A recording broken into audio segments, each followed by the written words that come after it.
and we are live, or semi-live, but welcome in to the first of two show matches and the pre-shows for those show matches here for the LEPL Season 3, which is Demacian themed. Exciting. Hey everyone, I'm Paradox. I am the ultra mod of the LEPL server. The Ultra Mod sounds so official. He's the hmm guy in charge, though. He's my boss. That's fine. I am planned. I am one of the admins for the LPL, and I will also be hopping on to help do pre-show and casting. So you'll get used to listening to my beautiful Yeah. voice over multiple streams. I hope you can all get ready You for that. you have a nice soothing voice. I like it. I would listen to it. Perfect. Well, hopefully not too soothing. I don't want people to fall asleep to it, but hopefully they won't hmm when they see the action that we have in store for them. So, welcome again to the preseason showcase for the LAPL Season 3. So, first and foremost, some of you may not be familiar with the LAPL. Some of you, this might be your first season here. This might be your first time even hearing the name LAPL. You might not even be part of the Discord. So, give you a quick rundown of what the LAPL season tournaments are, and then what the LAPL goals in general are for the community. So, in the LAPL, we have semi-regular seasons, which consist of 8 teams divided into 2 divisions, which play against each other for about 2 weeks in the regular season and 3 weeks for playoffs. Usually, they're pretty entertaining, so feel free to sign up. But I haven't even told you what this season is themed around, or I have. Demacia, right? I believe I hmm mentioned that. You didn't So, mention it.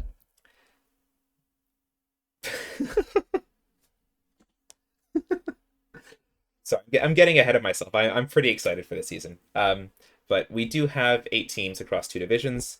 These 2 divisions for this season are the Light Shield division and the Crown Guard division. Now you'll notice that these are themed for Demacia. We're trying to match it up with the League of Legends Act 1, which is also Demacian themed. So you'll see this along with some other Demacia themes throughout the slides. So the LAPL tournament is a 2-week regular season where you will play for 4 days over 2 weekends. So that is the Saturday and the Sunday. And you should get about 3 or 4 games in for that. And these are best of threes. There is a $5 entry fee, which all culminates into a pool, and the winners of this tournament receive that money as a cash prize. These games are streamed live on Twitch, at least most of them are. We do have an official stream, which will be streaming the games that are our featured matchups each day, but we also have That's community. the stream, right? Planned. Pardon me. Right, those streamer. That's the stream we're on right now. That's Yes, the that is official that is the stream. stream. That is the stream. So if you are on the stream, you're in the right place for these official casts. That is the official LEPL. We do have a community cast, or we should for most days. That is hosted separately from this Twitch channel. That will be some content creators from the server who host their own streams and talk about matches that are not the featured matchups, but are still pretty exciting to watch. So make sure to check in to those ones if you are feeling like following, or if you have a connection to any of the teams that aren't being featured that day. Perfect. So hopefully, again, if you aren't too familiar with the LEPL, join our Discord. There's a whole bunch of introductions, much better than I can explain it here. But the overall view is it is an amateur tournament, an amateur tournament across about 5 weeks, which is really easy to access. It's really fun. It is competitive, and it's got a great community, which actually are in line with some of our goals.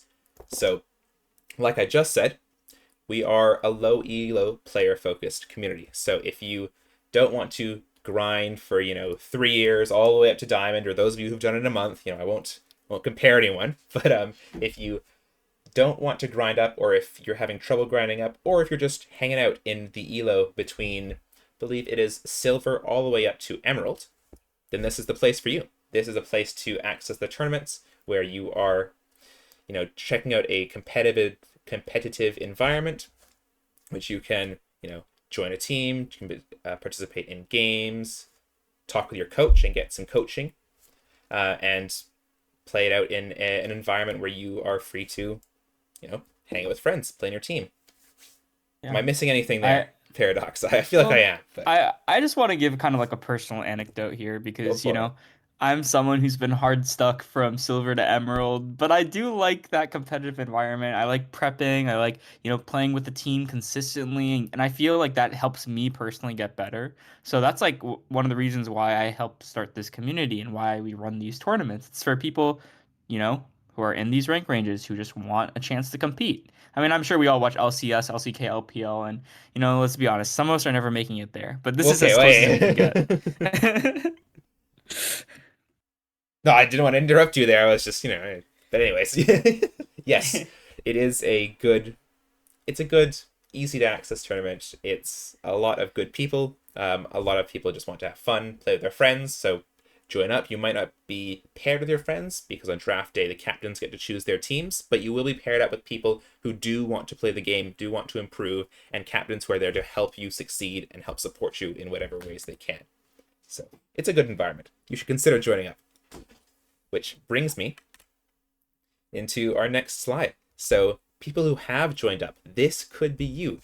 Now, the LEPL has been going on for 3 seasons. This will be the 3rd season. And those 2 seasons have been pretty successful so far. So we have Copium, who are our Season 1 champions, and the Bruz, who are our Season 2 champions. Now, I only came around for the Season 2 of the LEPL, but Paradox has been here since the start. So, Paradox, could you tell us a little bit about the Season 1 champions? Yeah, I mean, I don't know, I feel like nothing much really needs to be said. These are amazing low elo players, and a lot of them are still very, very active in the server. You'll actually see some of these players, taking on active roles in the upcoming show match, like Wink Wink Harmesis could be playing a little bit of the bot lane or the mid lane role. One shout out I'd like to make is like the top laner from the season one team is actually the one who commissioned these pieces of art for us. So amazing. You'll also see that Ping Spam, who was a winner of the season one tournament, is actually returning as a multi-role captain of one of the show match teams that's about to play. So very, very exciting things. Absolutely. And I was here for Season 2. Let me tell you, an exciting season. If you haven't watched the finals, I believe they're uploaded on our YouTube, which is official LEPL. We don't have the regular season matches and some of the finals matches on there. That's on us. We forgot to record and submit them to YouTube before they expired from the Twitch VODs. So apologies if you missed out on that. We are going to do better for Season 3. But the Season 2 finals are on YouTube. Please check it out. It is a great series. It goes all the way to 5 games. It is very intense. I mean, you already know who the winners are because they're kind of on our screen right now. But I do recommend checking it out. It was a great cast and it was very exciting. And they made the lower bracket run. Some of these players are returning. Some of these players will, I'm not sure if they'll be coaches, but they have stuck around for the LEPL community. So you'll see them mucking about in the in-houses or the voice chats. So even more reason to come and participate in the community. Come and join it. Anything to add there, Paradox? No, I think we can get into it. Yeah. Perfect. Well, get into it. Join the Discord. Just join the community. Get in there. We can't stress this enough. It is people like you who are watching who make this possible. So click on the link, get into the Discord. There will be a Google form in the announcement or tournament news.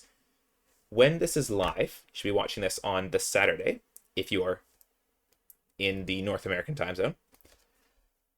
We are not done signups. The draft for this will be happening in about a week, so there is still time to fill out the Google form, submit yourself, submit your champion pool, why people might want you on their team, and then when the draft day comes around in about a week, you could be chosen. So sign up. There's nothing to lose. Literally, it's free to sign up. There's nothing to lose. It's only if you get accepted that you have to pay, and it's only $5 into the tournament, with the possibility of much, much more cash prize. I feel like this is turning into a gambling advert right here, but I do encourage you to join the Discord and sign up because not only are the tournaments super fun, and it's fun just to sit down and think about, well, what is my champion pool? What roles do I want to play? What is my role in a team? But it's also a great community. The LEPL has in-houses. They have, voice chats and text chats, which are pretty active. They're pretty. They can get pretty rowdy if there is, competitive in-houses going on, or if there is a LCK LEC game going on. There's usually a lot of chatter about those, but you know, come and join in, hang out, and participate in the community. I think it's pretty good. I mean, Paradox here is probably going to shell out for it a little bit more, but take my word for it. It's a pretty good community. Yeah. I mean, like, as cool as a tournament is, though, I really like what we are doing for this season specifically with a couple of the pre-tournament events we're hosting. Should we talk about those? Yes, absolutely. I mean, if you're here now, you are here for those pre-tournament events. So let's talk about those a little bit more. So, the preseason show match, the preseason shenanigans. Now, the LEPL Season 3 will be starting its draft day in about a week, and its actual games probably in about 2 weeks. But we are wanting to host these show matches, these preseason show matches, to generate a little bit of hype, get a little bit of excitement going for those upcoming seasons. So we have 2 show matches scheduled over these 2 weeks. We have one today, which is the Platinum and Emerald division of players, which will be facing off in a best-of-5 match with Fearless Drafting. If you're here, you are part of the pre-show. This is the pre-show. Congratulations, you're here. Welcome. We'll also be casting live later, all 5 of those games, so stick around to hear us support or mock any plays that are made, and overall have a good time in Twitch chat. Next week, on the Saturday again, we will have the Diamond and Masters bracket best of 5. So this one, hopefully, should also be as exciting as the Platinum to Emerald. I'm sure there'll be countless throws or incredible plays being made then as well. That will also have a pre-show and a live cast streamed right here on the official LEPL Twitch. Anything more to add there, Paradox? I think that covers it. No, that's perfect. I mean, I'm personally super stoked for these show matches, and we're about to get into it, but yeah. Yeah, absolutely. I mean, you should be. These are, well, I'll let them introduce themselves. So these are our 2 teams for today. On one side, we have Kazook is Better Than Bad Lad, or KBL. On the other side, we have Jungle Diff, or JGD. Now, on the surface, these 2 teams may look just nice, nice, non-intimidating teams, but actually some dark secrets hidden here, or some history, if you want to get into that, Paradox. Yeah, so you know when you play a game of League, some people are like, "Oh, it's just a game." But there's a lot of tension sometimes, and sometimes, I feel like this show match specifically really illustrates that. You'll notice, starting with just the names itself. So Chill Guy is actually his in-game name is known as Kazook. And you'll see here when he's saying Kazook is better than Bad Lad, that's a play on Mad Lad's name on the opposite team. So already the team name of KBL is very pointed, very direct. They're just throwing JGD, shade. oh yeah, definitely. They're not even trying to hide it. I appreciate JGD. They are a little bit more subtle with it. They're like Jungle Diff. Chill Guy's actually the jungler for KBL, so there's some counter shade thrown back at him over there. But yeah, there's a lot more storylines going on in this lobby. We have some ADC drama between Ness and J-Rich. There's a lot of talk about who's better, who can win lane, who wins game. So I'm really excited to see them kind of battle out fully here. Who Absolutely. knows if Tater Tot, who's their main support, actually hops into mid lane? May see some drama between Donnie and Tater Tot. Donnie seems to think that he's the best mid laner of these 12 people right here. Like, I don't know. It's gonna be interesting. And then of course there's like the Chill Guy and Mad Lad drama. There's some Chill Guy and Nest drama. That's why those 2 are actually the captains of their team. Just a lot of people here saying that, yeah, we're better at League. We're gonna win 3-0. So I'm excited to get into it. Absolutely. I mean, I think this kind of captures the overall vibe of the show match we want going on. Is it's just 2 teams who they've got beef and they're going to duke it out on the Rift for our entertainment. What could be better for a show match? But before we get into introducing these players and their rivalries, let's get into a holistic view of these teams. Starting with JGD. Yeah. So for JGD, I whipped up this really quick, really nice graphic. You'll actually see that their captain is Ness. And Ness, he's a bot laner. He's peaked D2, currently D4. Their top laner is probably going to be Seal. He's currently Emerald 1, but he's peak D3. And like one helpful thing I'll say on this graphic is that I have like their primary role in the first row, and then any secondary roles they might play on the second row. If in that role they've played more than 100 games in the past like 1, 2 years, I highlighted it red. And if they played more than 15 games in that role in the last 30 days, I highlighted it blue. So if it has both of those conditions met, it's purple. So this is like you can actually see from this graphic, like their main support Tater Tot, he could be flexing mid and top. He has a lot of games on those roles both in the past and the last 30 days. Absolutely. Satterbread, yeah, go ahead, sorry. Oh no, I just sorry. I was chiming in just so I want to be included because this is so exciting. But I Yeah. also want to I'm say, seeing some trauma planned. You were like playing an in-house the other day against Tater Tot stuff, and you were like pulled okay, up in mid lane with Alistar Hexash. No, I'm just kidding. okay. Well, anyways, but just keep in mind these purple ones you want to keep an eye on because these will be important or useful to know when we have our talk in the future about flex picks. But sorry to interrupt. Mhm. Continue to take it away there, Paradox. Yeah. We have Satterbread. He's going to be probably primarily in the jungle or support role. One thing I'd like to call out here is you notice that these are 6-man rosters. So what that means is that the captain has to play every game, and every one of the 6 players actually has to play a minimum of one game. So we could get some unique combination of players in game one compared to game two. Like who knows? Maybe Harmsys subs in for game two as an ADC, goes mid in game two and top in game three, subbing out Seal and I don't know, Mad Lad in some of those games. Like, who knows what's going to happen? Yeah, that's kind of exciting, isn't it, Planned? Yeah, that's absolutely exciting. I'm really excited to see. I mean, as you will come to see in the upcoming season of the LEPL, each team has a 6-person roster. Now, usually what this means is there's an extra person there in case any one of these players, gets sick or their PC explodes or, the end of the world and they can't play that day. Then they have the 6th man there to come in and join the roster to help keep them, game ready.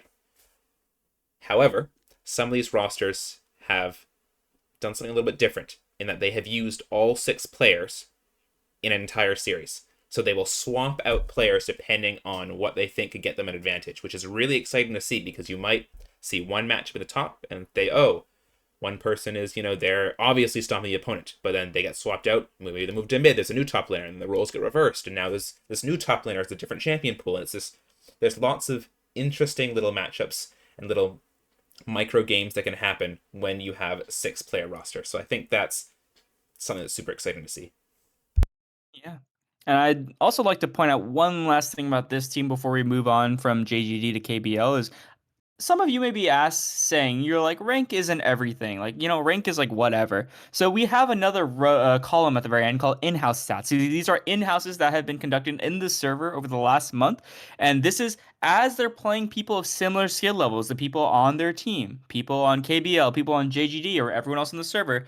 How do they actually perform in a competitive environment when you have 5 people in a voice call? And you can see here, Ness win rate of 60%. Tater Tot, win rate of 64%, leading to like an overall team win rate of 53.4%. And that's like crazy. It makes me want to laugh, and there's a reason for that. Yeah, I mean, like, well, you'll see as we move to this next slide. Mm-hmm. Introducing the KBL team, as you might look at those in house stats, and, well, there was a groan. Groan that Yeah. goes out. Yeah, and this is kind of what I was pointing to. Is like here we have KBL and in-house stats aren't looking too wild. I think JGD had like 150 games played between 6 members, and over here we have like 50 with a 45.7% win rate. That's a lot of red planned. It makes me a bit scared. Don't you Yes, say? it's a bit worrying. However, I don't want to diss this team too hard because you will notice that their total average LP is about 100 LP higher than their opponents. So they might not be doing too well in the in-house, but in a solo queue, they are doing pretty well. So we'll have to see what happens on the Rift. Why don't you take us through And these players? yeah, I mean, like just kind of riffing off of that. One thing I'd like to point out is this team has KBL J Rich, also known as Geppetto's puppet. And if you're in the server, you know that out of these 12 players, he has the highest peak, D1 56 LP, so close to Masters. And some people say that peak rank in itself speaks for the entire team. You'll see that across the board. Darian on sup, GP on top, Chill Guy on jungle, Donnie on bot and mid.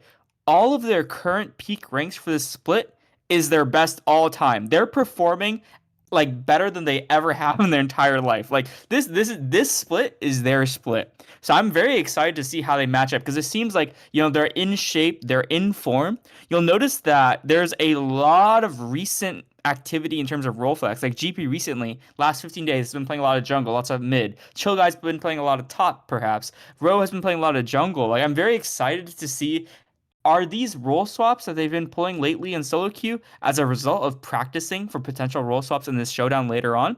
Who knows? And of course, like you mentioned earlier, Plan, that peak rank LP of E284. If we actually go back to the previous slide, we can compare that to what JGD is. Yeah, E255 LP. So it's actually only a 33 LP peak rank diff, but it is a 33 LP peak rank diff on average. So I'm like, who knows what's gonna happen? That's All one. right. That's essentially one or two games. Yeah, you're one or two games. You have won one or two games more than your opponent. So what does that really say? Maybe they were hard games, maybe they weren't, but I think both these teams are very evenly matched. So Yeah. you can't I really mean, call it from call it from the names. yeah, and I feel like we've kind of exhausted talking about the teams as a whole. I really want to get into talking about the players. So, Absolutely. Well, that's the specialty here. That's why I'm here, because hmm as you'll see here, I went and interviewed each of these players to get their sort of their vibes, their feelings for the upcoming matchups. Let's start off in the top lane. So, GP from, I believe he's from KBL. He said, I have an incredibly large champion pool, so I can hit the champions we overlap on, pick them, leading to me snowballing heavily in matchups he isn't comfortable in. So he's very confident that his champion pool is so big that he can just pick away Seal's, comfort champions in those first 1 or 2 or 3 games, and then games 4, games 5, when it goes to those later parts of the series, Seal will have nothing left to pick. So then GP is saying, well, just run him over in that top lane matchup. Now Seal, on the other hand, Seal feels that he's got a much better mental state. They play different champions, and it's hard to say, who's better based on those champions, but Seal's perspective is that it just comes down to the attitude you have about the game. So it doesn't matter your champion pool, it doesn't matter your skill, but if you can maintain the mental edge, which I'll note, this will be a recurring theme for both these teams. If you can maintain the mental edge, then you will get the victory, is what Seal thinks. But, this is all speculation, unless we get down to brass tacks, the stats. So bring it over to Paradox to talk us through who are these players and what can they do for their teams. yeah. So don't be scared. I know there's a lot of colors on the screen. I'm gonna walk you through it. So on the very top, we have like the overview stats for JGD Seal. He's currently E158 LP, which, if you notice at the bottom of the screen to see KBL GP's current rank, E161 LP. Plan, that's a 3 LP gap in their current rank. That's so close. That is Small crazy details, close. yeah, small details will make all the difference. But one thing I'd like to notice is that Seal has peaked D3 before. In the last 2 years, he's been D3 9 LP. So that means he's played better. He's had a higher ceiling to what GP has brought. But look at GP's 100% win rate in in-houses. Let's ignore the fact that it's 2-0. But Seal, not looking too good on that Hey, in-house rate, it's man. a sample size. It is, these matches did happen. This is, these are real stats. 100% win rate. I think 100% is more than 44%. We'll just ignore those little numbers in the top. But Yeah. Yeah, but anyway, talking a little bit more about their champion picks. One thing I'd like to say about Seal is that he was the coach of the LEPL Season 2 winning team. Seal has experience from being behind, bringing it back. People say that he is a macro genius. His macro as a player is next level. So when you watch him later today, expect him to be on great timers, forcing plays, using prio well, team fights for the teams. You actually see that mirrored a lot with the types of champions he plays. He plays Darius, he plays Orin, he plays Urgot. Those are some of his comfort picks. I'm also expecting to see him maybe on a Scion, a Malphite, Garen, Mundo, Aatrox. I've highlighted here, so like how I kind of do this is like I have picked up all the champs they've played in the last 1.5 years and how many games they played. So you can see on the screen that he's played 244 games of Darius in the last 1.5 years. Dare you say he's a one trick?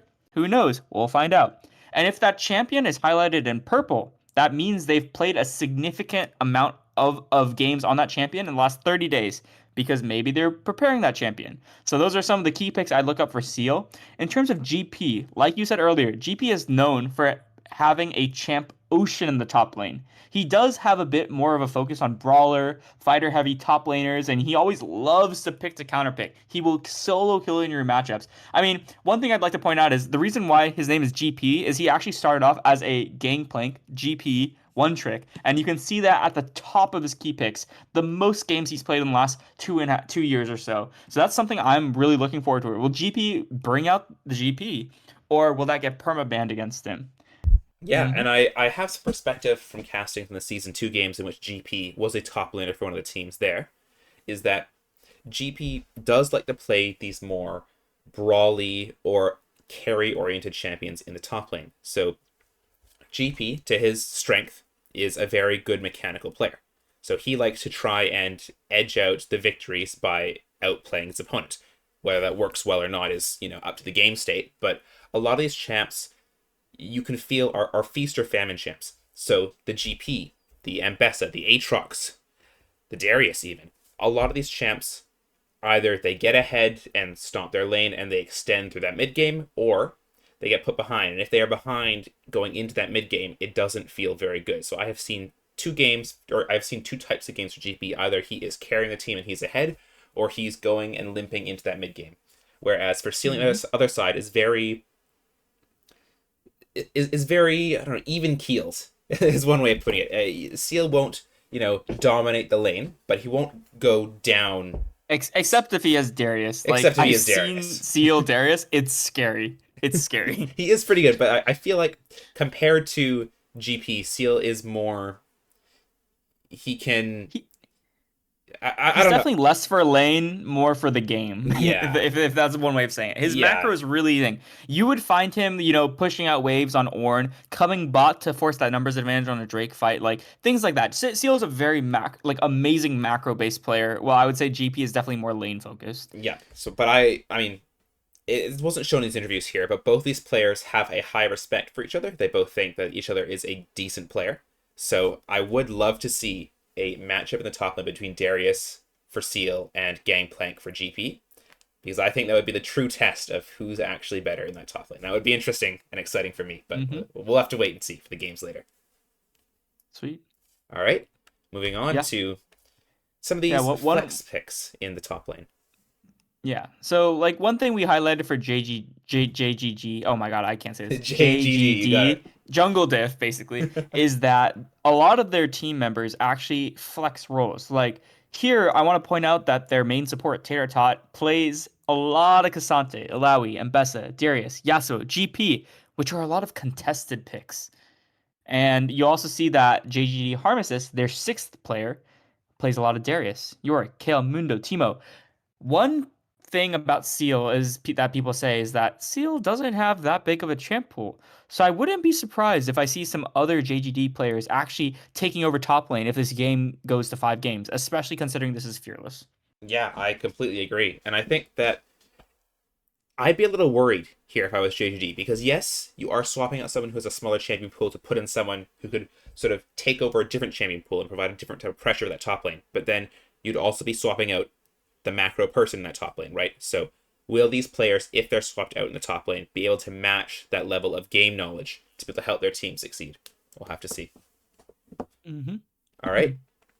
Well, That's enough about top lane. enough about top lane. Yeah, that's exactly what you're saying. I was gonna say exactly enough about top lane. Yeah, we'll leave the island to be its island in the top lane as we move towards the role that arguably has the most impact on the entire game, the jungle role. So, as a little aside here, there are 6 people for each of these teams for both KBL and JGD. However, there is a actual voice interview with the captains for each of these teams, so they won't be mentioned specifically in each of these lane matchups. I have instead put others who may be playing these roles in their stead if things get swapped around or substitutes come in. So just keep that in mind.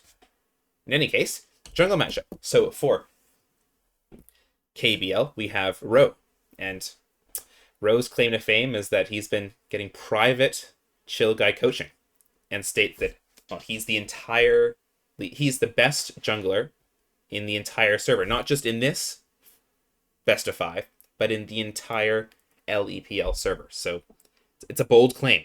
We'll see if he can back it up. On the other side of the matchup, it is Satterbread for JGD, who just simply states, "Oh, look, my counterpart has a smaller champion pool, which could be to their advantage." So is this true? We'll have to see in the next slide with the stats.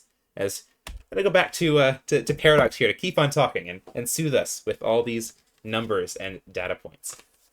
Yeah. So actually, fun fact, I don't think Ro will be going to the jungle, and we'll see a little bit of why that is later on. But I do think Satterbread, also known as Kun or Mad Lad, may be flexing their position on who goes jungle. So at the top we see Kun. He's currently E4 89 LP, 14 wins to 10 losses, so 56% in win rate in the in-houses. This is a pretty big feat when in-houses are primarily Emerald Diamond players.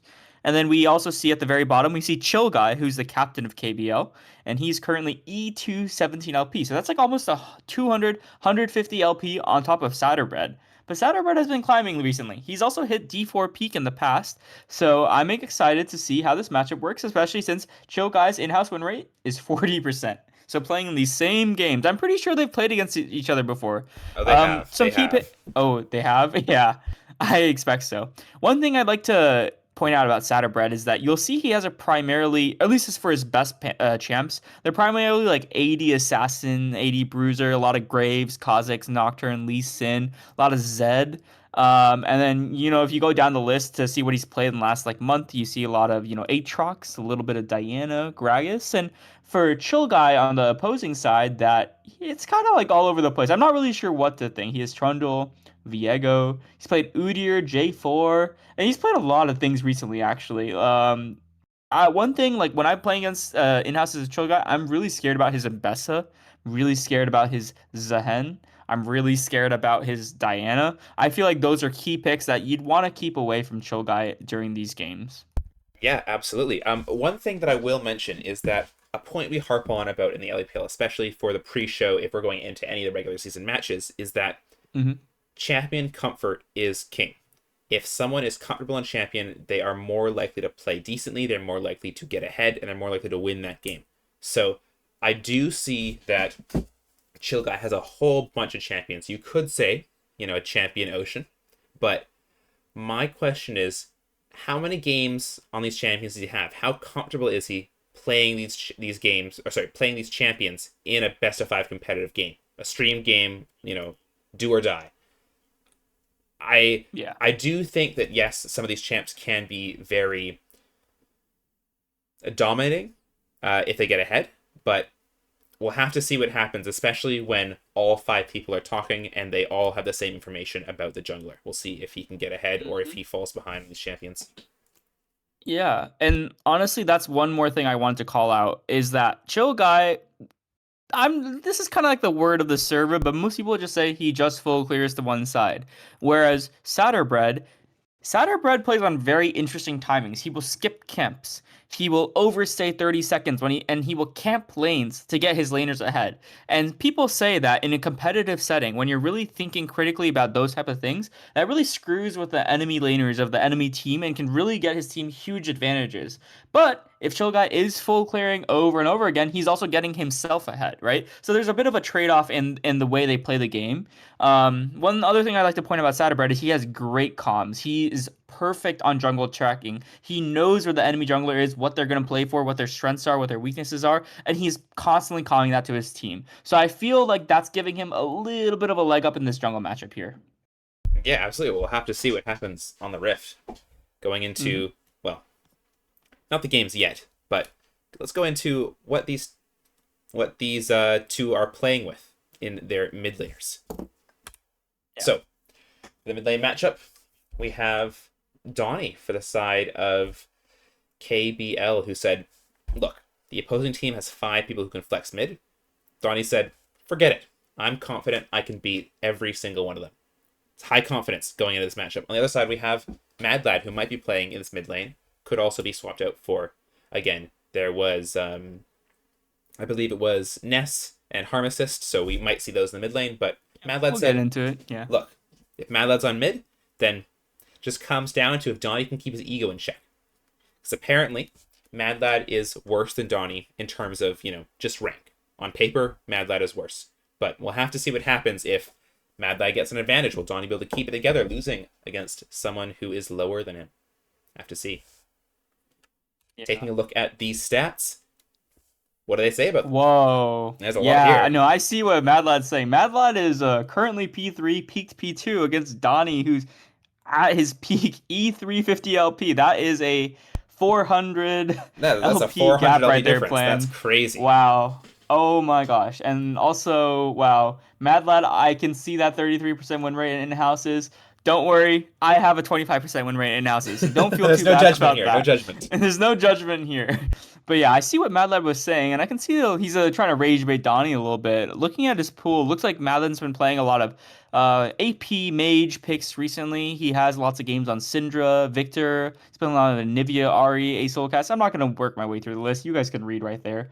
But with Donnie here, we see that he's a Yasuo, Akali, Yone specialist. Those three champs completely clear everything else he plays. And if you guys know Donnie in the server, you know that generally in in-houses, Donnie has three bans against him. Yasuo, Akali, Yone. There's a saying, don't let Donnie play Yasuo. Don't play Donnie play Akali, and don't let Donnie play Yone. People, I feel like those will be highly contested picks in this best of five. Like people will be trying to ban those, take those away. Yeah, I mean for Donnie's like playstyle in general, like even though he's a specialist in those three champs, like at the end of the day, he kind of picks whatever and makes it work. I've seen him play Gwen mid. I've seen him play Briar mid. I've seen him play Darius mid. He's a bit of a troll in houses. People are like, oh, Donnie doesn't have good mental, as you see with Mad Lad's, rage bait message earlier. But I really do believe that he locks in heavily on tournaments. Like he will carry the team. And if you play for him, he will run the game down for you. So I'm looking to see if that happens later on today. He's a super mechanical player. He has amazing picks. Mad Lad on the other side, I feel kind of bad for him because even though Mad Lad is playing mid, you'll actually see his primary role is jungle. So there's a little bit of question mark. If Mad Lad going to go in the jungle, will they have someone else come mid? Not sure. Planned any thoughts?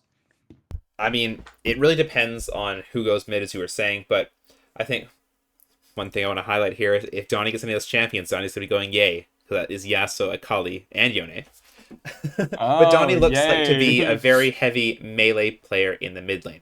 Now, this is great. This opens up a lot of options to play on mid lane. However, I will say that having someone who plays melee champions, especially AD mid lane champions, can sometimes feel constricting on a team roster, especially if you have a bot laner like J Rich who wants to play towards the AD that he provides.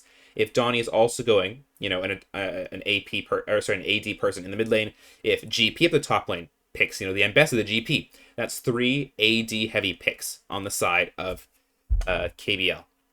So we'll have to see how they choose to do their draft. But I'm thinking, hey, if Donnie slams the Yasuo open, then I'm just saying, hey guys, let's just pick the Malphite here because they're going to be going an AD carry in the bot lane.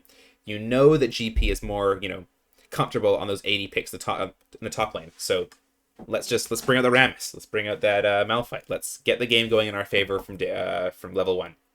One thing also that I'll say about these players is that yes, Donnie is, like you were saying earlier, Donnie is much better mechanically. Same thing can be said for GP in the top lane. So the theme for KBL here is they have very mechanically talented players. On the other side, JGD has hopefully a lot more role players on their team, or a lot more people who can do the macro, who can think things through, might not get caught up in their own head when they're playing a game. So I'll have to see, Yeah. is mechanics everything at the end of the day? This hmm series will prove it. Yeah. One last thing I'd like to mention is that you did mention Johnny's heavy on the AD melee mid laners, but if you notice, highlighted in pink, like I said earlier, is a lot of the champs they've been focusing significant time and energy through in the last 15 days. You see, Donnie's been playing a lot of Vladimir, Kassadin, Syndra, Asol, Talia, Echo, Aurora, Annie, Diana. Looks like Donnie is aware that he's very AD melee focused, and he's trying to open up his champ pool a bit just to give that flexibility for his team as well. Yeah, absolutely. And I think that's really good, especially in a competitive environment, to expand your pool to cover some of your weaknesses. But like I said before, in the jungle matchup, comfort is king. Mm-hmm. So yes, you have added some of these to your pool, but can you play them to the level that you could of the Yasuo? Could you play the level that you could of the Akali, the Yone? Because if you go up against your enemy mid laner and they are much more confident in a champion than you, it doesn't matter if you are the mechanical god. If you don't fully understand your champion's kit, then their benefits or outplay potential turns into a detriment if you use their abilities wrong. Mm-hmm. We will see, because looks like a lot of those standard comp mid lane picks are both under 10 played in the last 30 days for off-roll jungle Mad Lad and for Donnie expanding his pool. But yeah, we Yeah, can move on to the next slide plan. yeah, absolutely. I feel like Let's. we're talking too much about mid There's a lane. lot to highlight here. I feel like the Yeah. further we get on, the more we like dig deeper into these players and what we're going to expect. But let's turn our eyes over to some of the flex picks we Ooh. might see in the mid lane.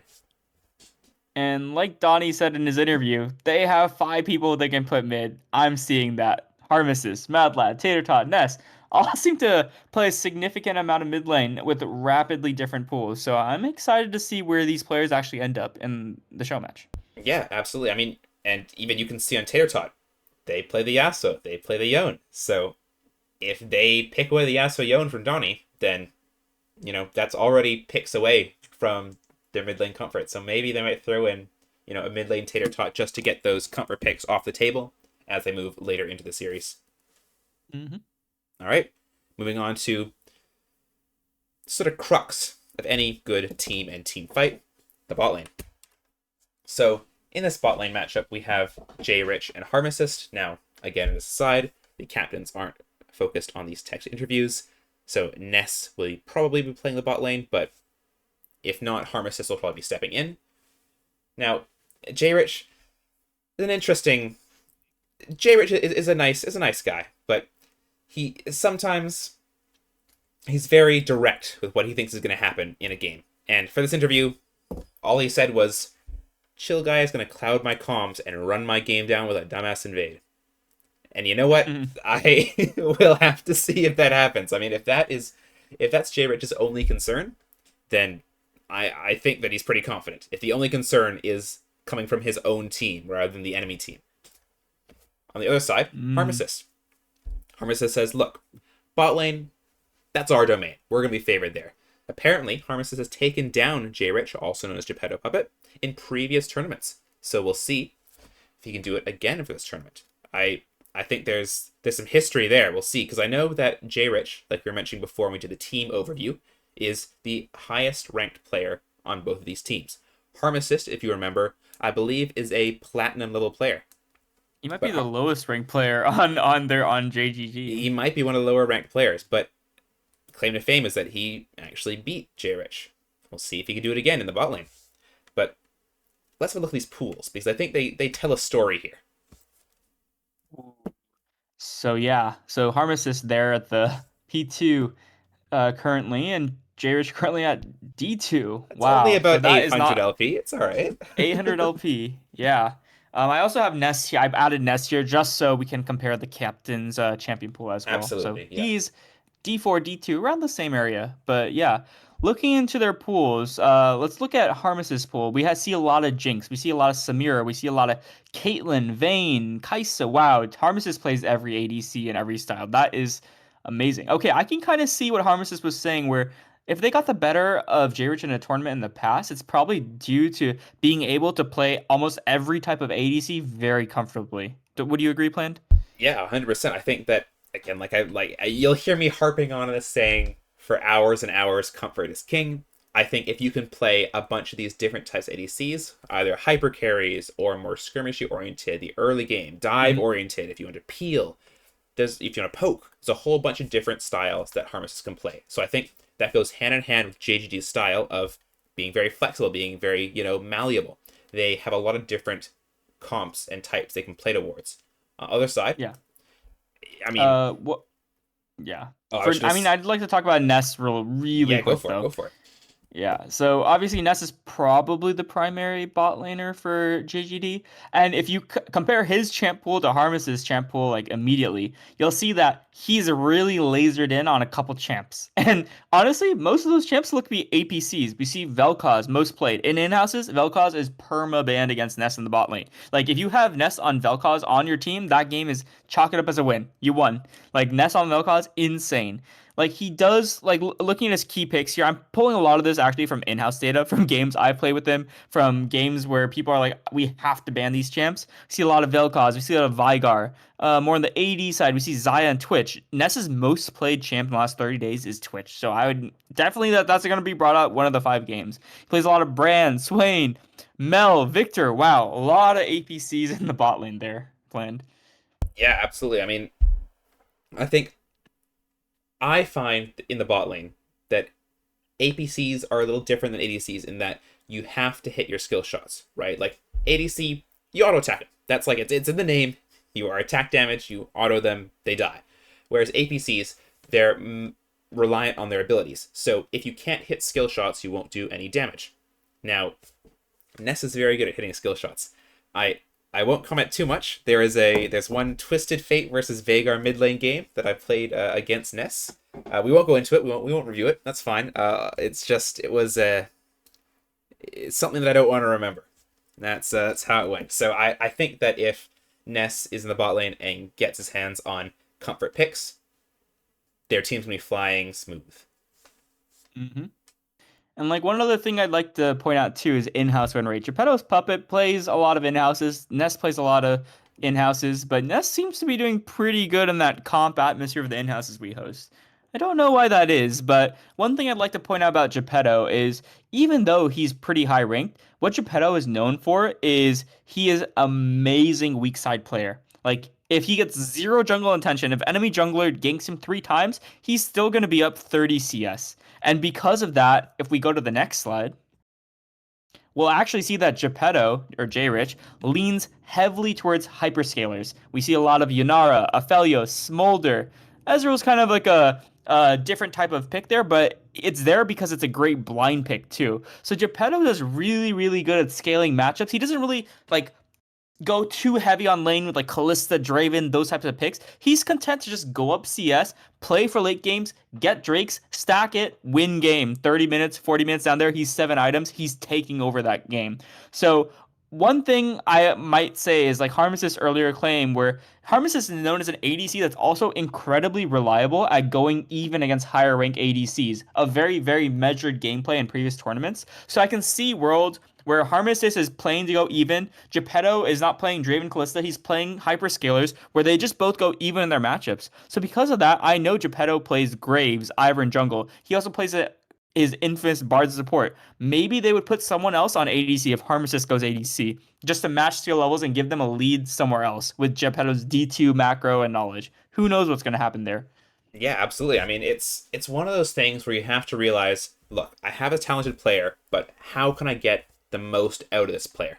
If you keep him in a lane where it's just going to go even, there's not going to be much action happening, and you try and play away from that lane, and you don't involve them in the action, it actually hurts your game because you're not involving the player with the most experience, the most skill on your team in the game plan. So I think that either you're going to see a heavy play towards Geppetto on the spot side, and you're going to see jungle ganks towards him to try and get him super ahead, or on the other side, you're going to see someone else take over that ADC as a role player and put Geppetto somewhere else to try and get advantages either in the mid jungle, in the top lane, maybe on the support role.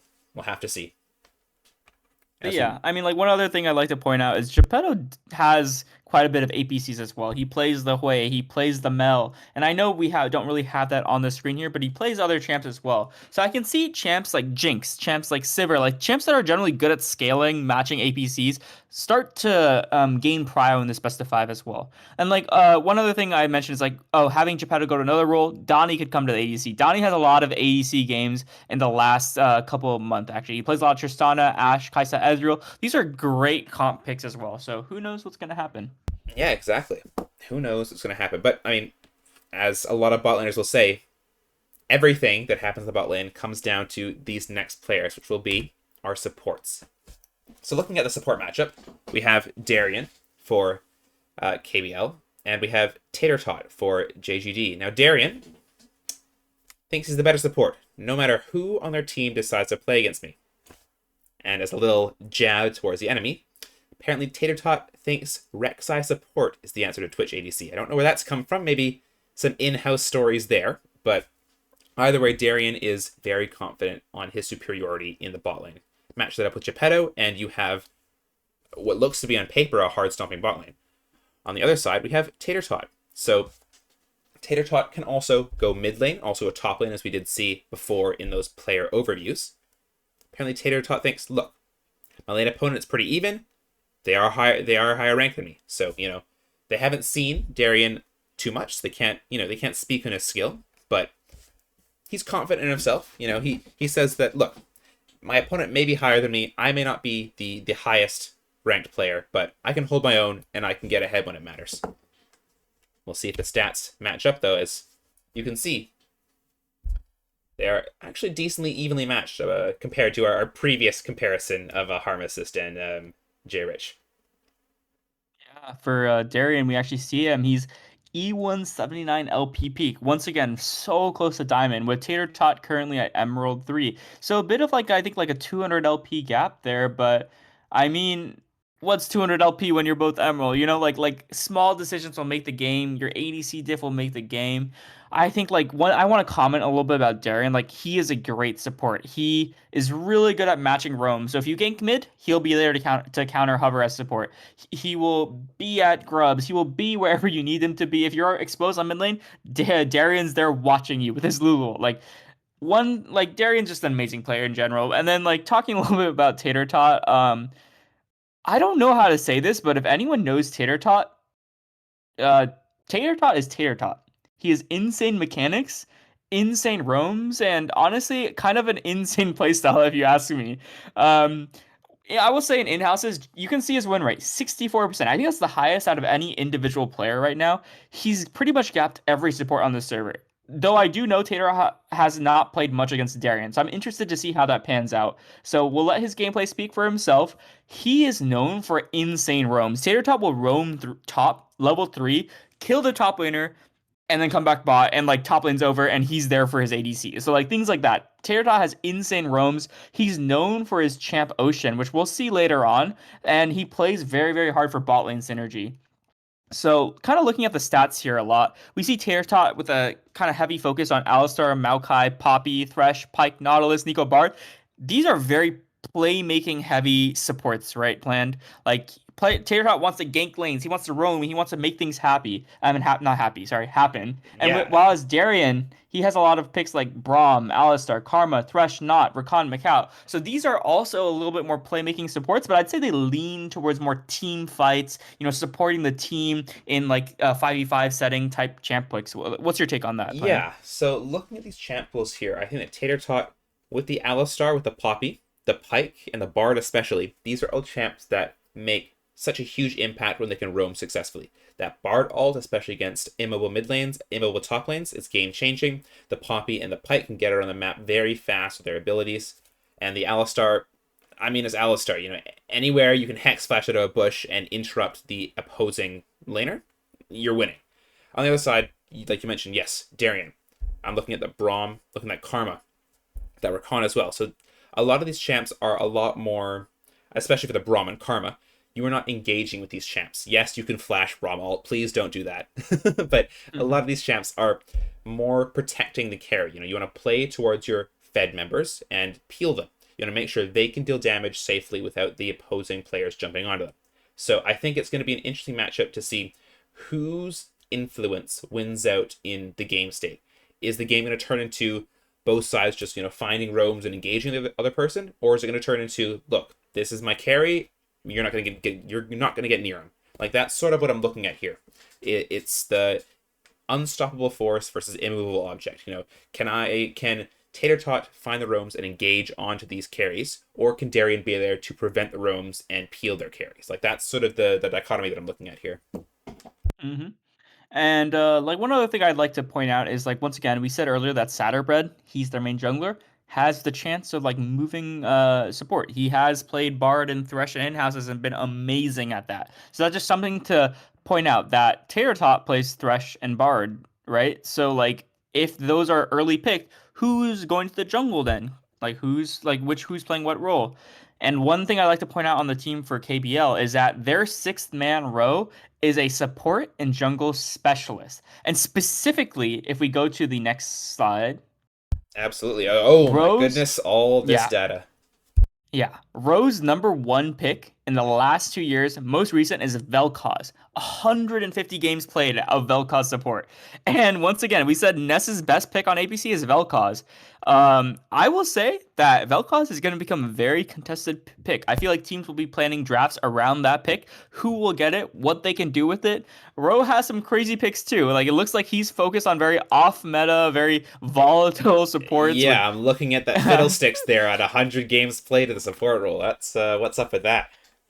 Yeah, I mean, yeah. But yeah, like here, you guys can take some time, pause the stream, maybe take a screenshot, look at their champ pools, but you'll see that I think the biggest pools of anyone of all roles is actually showing up here in the support role. Like Darian, Rowe, Tater Tot, Kun, they all have been playing so many supports. Like if you actually look at like less than 10 on roll this season for both sides, like I'm excited to see the bot lane matchups and what's actually picked there, especially as we get closer to game 4 and 5.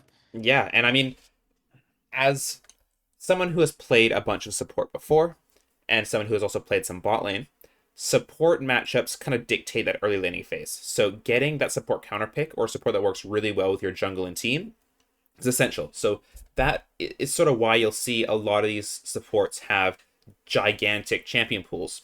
It's just because you're trying to guarantee that optimal matchup in the bot lane. You're trying to guarantee a matchup where you say, look, you've picked your champion, but I'm going to pick something that works better against you and with my team. So there's a lot of different champs that can do that. That's why you're going to see, for example, Tater Tot here. A huge list. Rowe, a huge list. Darian and Satterbred, also big list. Like, these players have the capacity to dig deep and counterpick something, or counterpick a support or a comp that you have or are trying to build around. So we'll have to see, what they can do with these deep champion pools. All right, is that any other information about the supports, or is that sort of coming to conclusion about the stats for our different laners? Yeah, I think I could talk for like another 2 hours on these laners, but I'd rather let the gameplay speak for itself. So let's go ahead and move on. Yeah, absolutely. And we've talked a lot about laners here for the past who knows how long. You're still here, right? You're still listening? Perfect. All right, so we talked about laners for a whole bunch of time. We want to now get an outside perspective, because yes, all these laners, when they give their quotes, they give their perspective, they're thinking, okay, what is my lane and matchup? What can I play? What can I do? But let's take a step back and evaluate both these teams from a more objective standpoint, an outside point of view. Bring it first to the community perspective. So who was or is the volunteer coach of JGD? So they are a multi-role master player who has come in to help coach JGD and try and elevate the squad for their competitive series. Now, what Who has to say about this team is their biggest strength is how adaptable they are. So Who goes on a lot about the adaptability of jungle diff, JGD, about how these players can flex around a lot of different roles. They don't have, a tight champion pool. They can play a lot of different champions. They don't always have to be the carry. They can let other people take the reins. And they are very flexible in how their drafts can be. As we did see before with some of these other laners, remember back to Harm Assist and Ness, who are on JGD. These players have lots of different champs they can play. You can play APC. You can play a bunch of different ADCs in the bot lane. There's a lot of different styles of comp you can play. Think back to the jungle and mid synergy. There's a lot of different styles you can play. And that kind of speaks for what this team wants to do on the Rift. They want to try and get their team into a good spot from the draft. They want to try and get a good team comp that they can execute well. And it doesn't matter which lane they're playing for, but they will play towards it and play towards it to win. Now, another important point here, as we mentioned way back, if you can remember, in the top lane, Seal. I think you referred to him as a macro genius, did you, Paradox? Yep. Yeah, like he can think. This guy's a real thinker. And that's an important part of what makes Jungle Diff Jungle Diff. They are good at macro plays. Again, this is from the volunteer coach of JGD, so he has a lot of experience, with the scrims that JGD have been doing, with the ranked flex and the ranked games they've been doing.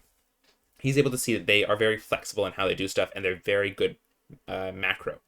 So that might be in part to Seal in the top lane, but there also might be other players who are helping to make those calls and decide what's the best strategy to go forward in a game.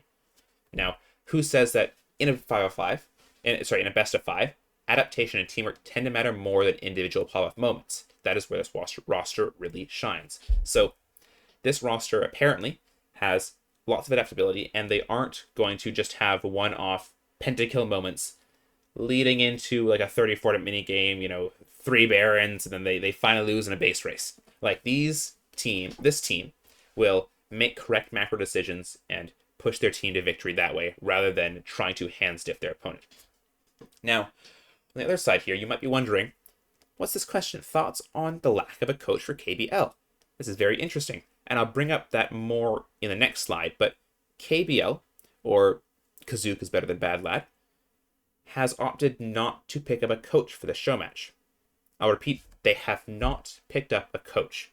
Now, whose opinion on this is, look, being a coach, there's a little bit of bias, but apparently a coach can bring a lot to a best of 5, They can help with the draft preparation, they can help with game adjustments, they can help with the spotting, negative patterns, or, negative patterns or patterns of play in a game for players that can be hard to spot yourself.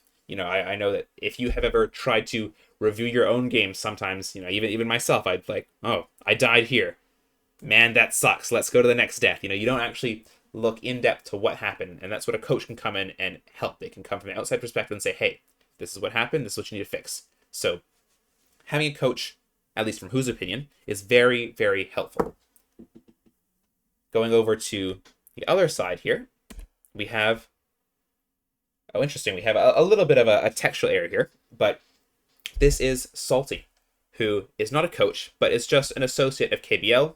He has been involved with them and is friends with them from the start, so he has a bit of insight on what this team is and how they're made up. Now, his thoughts on the lack of coach is just saying, look, this team didn't pick a coach because they are overconfident. They believe that their hands are, more golden than the opponents. They can outplay their opponents. They have nothing to worry about. And, as we looked from the stats at the very beginning, for those team breakdowns, they are, on average, higher in LP than their opponent. Yes, so you could argue, yes, they have higher mechanical or macro skill, but I want to also jut in that GP, Donnie, JRich, these people are known for their prowess with the champions they use, their champion pool too. So, yeah. yeah, absolutely. Like again, I think we mentioned this before a bunch in the player overviews, but hands diving, these are players that have very good mechanical skill.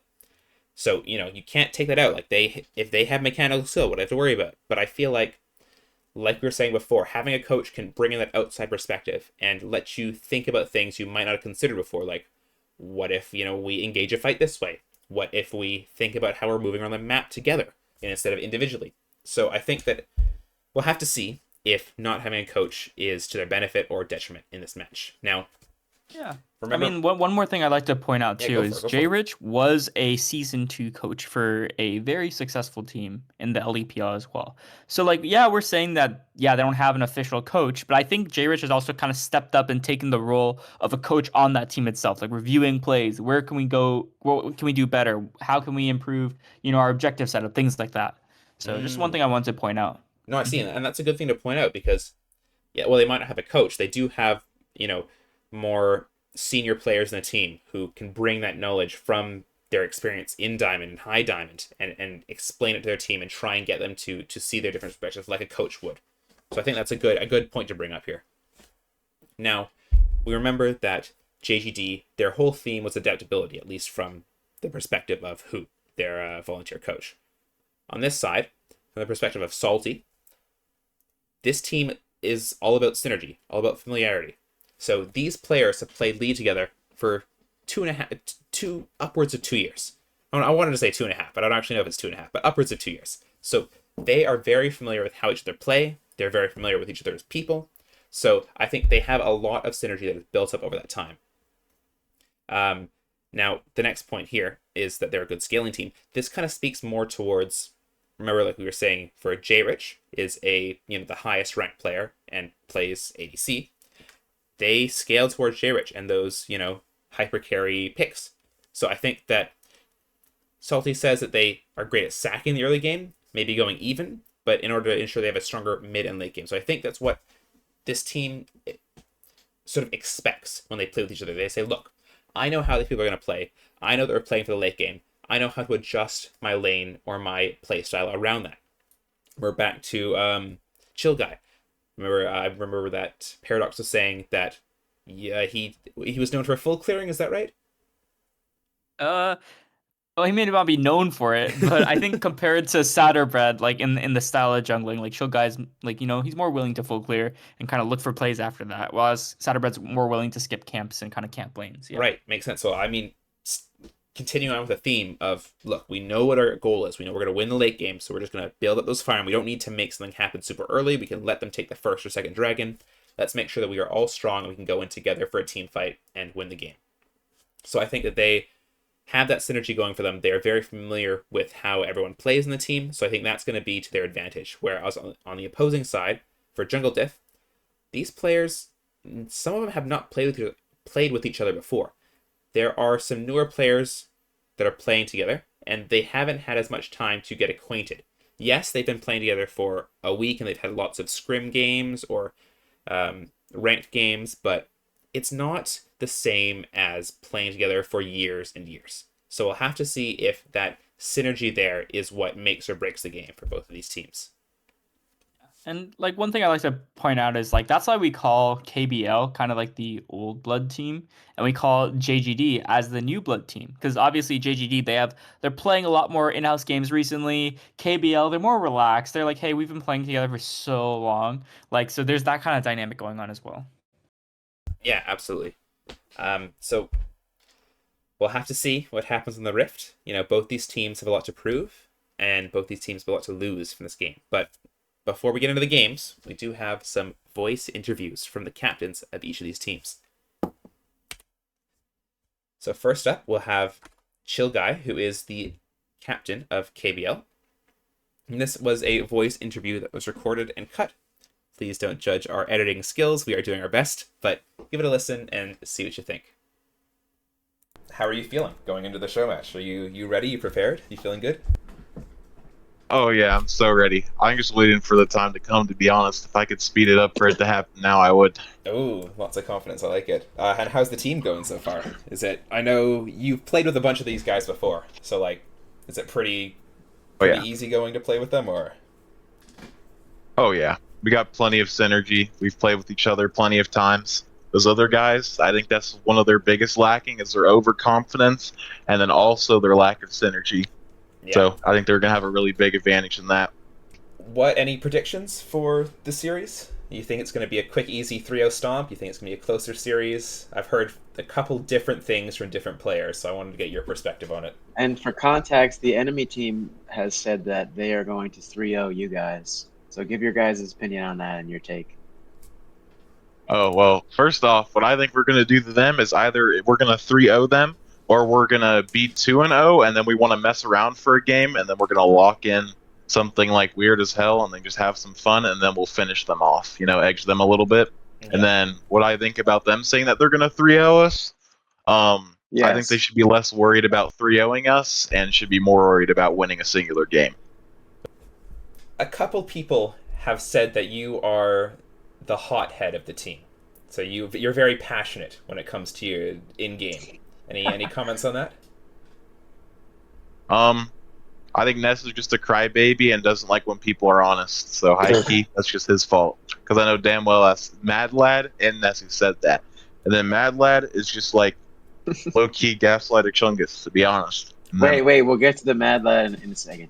Yeah, well, I mean, that was going to be the perfect transition into it, honestly, if you want to take that away, Chris. Exactly. So, Chill Guy, as you know, right, the whole premise is Mad Lad has been going around, and we know after every in-house game, he thinks that he genuinely believes that even though you are Emerald and he is Platinum, that he is the better jungler than you in every aspect. What are your thoughts on that? Do you think it's cap? And are you excited to face off against him? I think it's cap, and for 100%, I'll go back to more of that in a second. Just to answer your other question real quick. There's a high chance I don't even face him because he's afraid of me and he's going mid lane too. But he's low key afraid to play in the Donny, so I actually don't even know where they're gonna put Mad Lad. I see. So what are your To be thoughts honest, I then think on they the would have jungle to put him matchup? on Rowan like Soraka. Oh, jungle matchup? Yeah, And if he were to play jungle if he into were to you. play jungle, I wouldn't be worried. Because he has He's beaten not you even that before in in-houses and claims that it was because of the jungle gap. well. I mean, to be honest, the games that he's beaten me, it could have been a 4v5 and enemy team still would have won. So let me just give you an Go example of a ahead, chill time that guy. Mad Lad said he was better than me. So I'm 15 and Please 3 do. on Bessa in the end of the game, and so he's 3 and 1 on Zehen, and he ganked bot lane perma, right?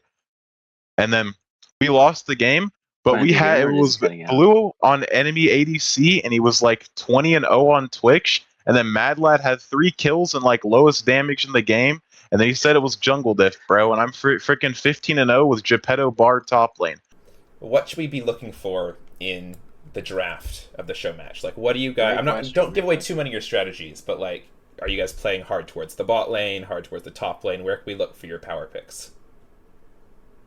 Ooh, Um, that might be an interesting I think our question, I plan for think. the game is, I mean, the main thing is just to not tilt and then preserve our mentals. I think that would honestly just be the main game plan. I mean, I only have one thing I want to say, Go and that, for. Mad Lad, get ready, bro. I'm gonna have a 30-minute VOD review of the game that you lost the hardest in the series out of one of the 3-0s. So just get ready, bro, because I'm gonna be giving you some good tips, and then maybe you'll actually escape platinum. Wow, that's that's certainly some feeling there from Chill Guy. I don't even know where to begin. What are your thoughts on that one, Paradox? I don't know. I think that's a perfect kind of illustration of this tension that exists between members on each of these teams. I don't think I could have explained it better in words myself, but that's why I'm so excited about this show match plan. Like, what happens if Mad Lad goes to the jungle, beats Chill Guy 3-0? Like, what's gonna happen after that? All of this talk for nothing. Exactly. I Who mean, but knows? I'm excited to find out what happens on the other end, where this exact scenario happens. Like, imagine Mad Lad just like coast along through the game, not saying he's playing bad, but just playing a game, and then one of the other members of his team, maybe in the top lane Seal, maybe in the bot lane Ness, carries the game hard. And then Mad Lad still says jungle diff. Like, how is Chill Guy gonna react to that? After 2 games in a row, like, after a while, it's not just about, yes, we're getting stomped by a player. It's about they're a 5-man unit, right? So, Hmm. how long can you say, look, it's just a 4v5, he's not even involved if the team did win? It's you got to put your money where your mouth is. So we'll have to see what happens in the upcoming match. Yeah, I'm excited. I am excited as well. So that's Chill Guy, who is a little bit more the hothead, but we'll get to that later today when you see the matches going on. Let's move over to the other captain, the captain for JGD, which is Ness, and we also have a voice recording for Ness here. So let's get a play on that. How are you feeling for the upcoming match? Honestly, a lot better than I was 3 days ago. Oh, why is that? Please give us as much detail as possible. Of course. So, after being paired with these fellows in my team, we had not played many games together at all, but we've kind of been grinding hard and talking like kind of all day, every day. And I think we actually have like a crazy synergy going on right now. And honestly, I think we're going to be playing off the fact that we're hoping that they're expecting us to be really low-key lackluster, because I don't think they're ready for what we have in store. People do want to know, will we see a Mad Lad versus Chill Guy matchup? They do have beef. It would be wrong not to. How confident do you guys feel about winning against the enemy team? The enemy team says you guys thought you were 3-0, but they also think they're going to win 3-0. So we just Plan and I really want to hear what your thoughts are on that take and how your team's feeling about that. Yeah, like, are you thinking it's going to be a 3-0 stomp, more of a closer series, take a game or two off of them? What are you thinking? Honestly, I doubt it'll be a 3-0 on our side, but I definitely think it's going to be like a 3-1 or barely. I doubt we're going into 5 games. It's on paper, it seems like we have less of an advantage, but I really think like we're going to come out on top. It's gonna be kind of crazy. I see now another comment, sort of as captain versus versus Geppetto. Is Geppetto is very confident of winning bot lane and stomping you. What are your thoughts Yeah, on that? And what are your thoughts on you against Geppetto? As Geppetto thinks it's a pretty one-sided matchup. I think I'm actually really excited for that because it's been a long time coming for Geppetto to be exposed as the fraud he is in the bot lane. So it's good. I know that you might not be as involved in this, but there is some beef between the two teams, as I'm sure you've heard, with Kazook and Mad Lad. The overall thing is there's lots of drama and little infights between some of the players in these teams. I don't know how much of that you're involved in, but what are your thoughts on that?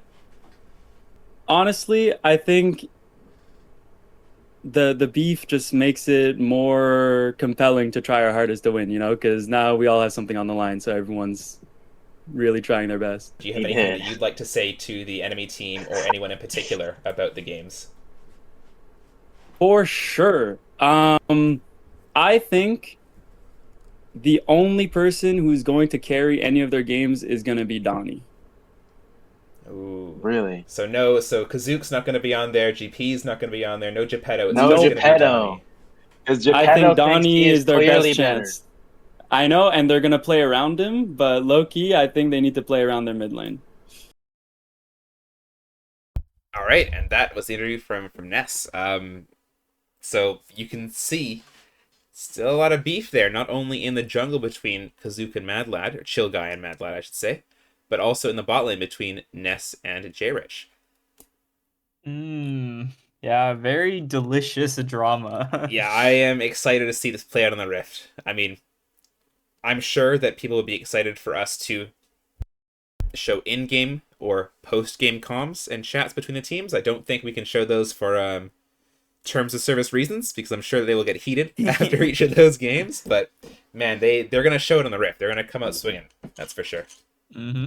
Yeah, I'm very excited to see what's happening here, and I'm honestly really hoping for a Chill Guy Madline jungle game and that Nest J Rich bot lane Oh, matchup. Yeah. absolutely. They're gonna give us cinema. Like, there's no doubt about it. They have to at this point. So it's Mm-hmm. just it's more it's less what if and more when. And speaking of Yeah. when, I think that we've come to the end of the pre-show if I'm looking at the time correctly. So coming up in just a little bit Mhm. will be this matchup, the best of 5 fearless matchup between Jungle Diff and Kazook is better than Bad Lad, JGD and KBL. But before that happens, just a quick reminder, quick shout out. Join the Discord. Sign up. There's still a week left to sign up for the LEPL Season 3, which is the Demacian themed season. Or if you don't want to join, still feel free to join. If you don't want to join the tournament, feel free to still join the Discord because we do have in-houses. There is lots of good chats to be had, and it is a good community to find people to play with. Any thoughts before we head out here, Paradox? No, I just want to say that, I know this is the longest pre-show we've ever run. Just felt that, all these players have been putting in a lot of time. So we should put in some time to just show off who they are and what their thoughts are and everything. So I think from my perspective, I just want to thank all of you guys for watching, and I'm really hyped for this best of 5 that's about to come on. So me and Plan put in a lot of work to make this happen. Also, shout out KTN for helping out the interviews there as well. But yeah, that's all from me. Yeah, and you'll hear our voices, or some of our voices, depending on who is casting today, very soon. But in the meantime, sit back, hang out, and we will get to the cast very, very shortly. So thanks for listening to the pre-show, and we will see you guys very, very soon. Take care.